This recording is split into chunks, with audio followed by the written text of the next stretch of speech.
Welcome to our channel. Today we how to start analyzing data with Tableau. Easy tutorial step by step clearly. Open Tableau on your computer. Select connect to a data source.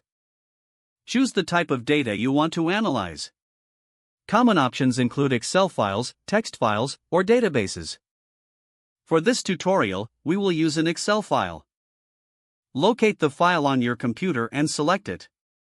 Tableau will then load the data and display the sheets available. Drag the relevant sheet into the Drag Sheets Here area. Once the data is loaded, switch to the Sheet view. On the left side, you will see a list of dimensions and measures. Dimensions are categorical fields, while measures are numerical fields. Drag a dimension, such as category, to the rows shelf. Next, drag a measure, like sales, to the columns shelf. Tableau will automatically create a bar chart. To change chart types, click on the Show Me panel. Select different visualization options available. Try creating a scatter plot by dragging another measure to the rows or columns.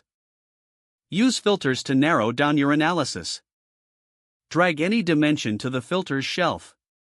Choose the values you want to include in your view.